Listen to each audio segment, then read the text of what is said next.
पश्चिम बंगाल में ममता बनर्जी की फिर से वापसी ने बंगाल में हिंसा को और बढ़ावा दिया है। 2 दिनों में 6 भाजपा कार्यकर्ताओं को मार डाला गया। बीजेपी के दफ्तर को जला डाला गया। फिर भी गृह मंत्री शाह ने कोई सख्त एक्शन नहीं लिया। आखिर किस चीज का है उन्हें इंतजार। TFI पर आपका स्वागत है और मैं दीक्षा नेगी आपको बताने जा रही हूँ पश्चिम बंगाल में राजनीतिक हिंसा के बारे में, जिसको लेकर अभी तक गृह मंत्री ने कोई खास कदम नहीं उठाया है। बंगाल के विधानसभा चुनाव ने न केवल बंगाल की जनता की पसंद उजागर की है, बल्कि तृणमूल कांग्रेस का असली स्वरूप भी उजागर किया है। पिछले 2 दिनों में 6 से ज्यादा भाजपा नेताओं की हत्या हो चुकी है और साथ ही साथ विपक्ष के अधिकतम नेताओं पर हमले भी किए जा चुके हैं। लेकिन भाजपा का लाचार रवैया न तो लोगों के गले उतर रहा है और न ही गृह मंत्री अमित शाह के व्यक्तित्व को देखते हुए ये कोई शुभ संकेत है।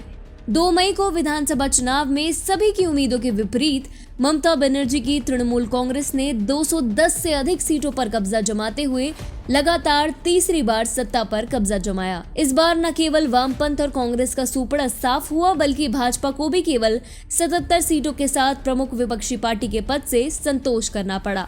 लेकिन इतना होने के बावजूद तृणमूल कांग्रेस खुश नहीं है। जहां नंदीग्राम में पूर्व TMC नेता शुभेंदु अधिकारी के हाथों ममता बनर्जी की हार से बौखलाए तृणमूल के गुंडों ने त्राहिमाम मचा रखा है, तो वहीं अब तक 11 लोगों के 2 मई को चुनावी परिणाम घोषित होने के बाद से बंगाल में मारे जाने की खबर सामने आ चुकी है। स्वयं भाजपा के अनुसार उनके 6 पार्टी कार्यकर्ता पिछले 2 दिन में मारे जा चुके हैं। इनमें पार्टी कार्यकर्ता अभिजीत सरकार भी शामिल है, जिन्होंने मारे जाने से पहले एक वीडियो अपलोड की थी कि कैसे तृणमूल के गुंडे उनके द्वारा पाले गए कुत्तों तक को नहीं छोड़ रहे हैं।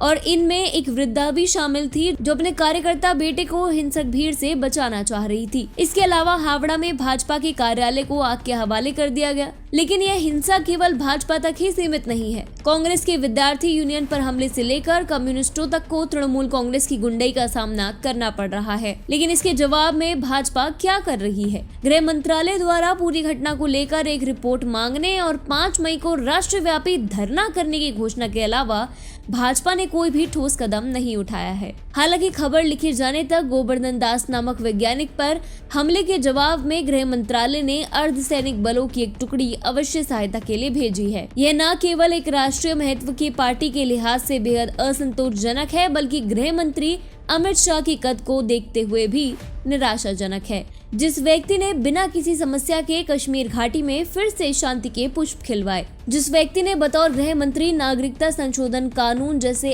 अहम कानून भी पारित करवाया, वह बंगाल में हो रही हिंसा के प्रति ऐसी नरमी कैसे बरत सकता है? हम लोग समझ सकते हैं कि इस समय भारत पर अराजकता के साथ साथ वुहान वायरस का भी दोहरा प्रकोप है। लेकिन इसके कारण लोगों को बंगाल में अकारण तृणमूल की गुंडाई के हाथों बलि तो नहीं चढ़ाया जा सकता। जिस प्रकार से भाजपा को स्पष्ट रुख नहीं पेश कर रही है, वह न सिर्फ चिंताजनक है, बल्कि यदि गृह मंत्रालय ने सही समय पर निर्णय नहीं लिया तो ये आगे चलकर बहुत घातक सिद्ध हो सकता है। ऐसे में JP नड्डा के बंगाल दौरे से ही बात नहीं बनेगी, बल्कि अब गृह मंत्रालय को कुछ कड़े निर्णय लेने पड़ेंगे, अन्यथा वर्षों की मेहनत पर चुटकी में पानी फिर सकता है।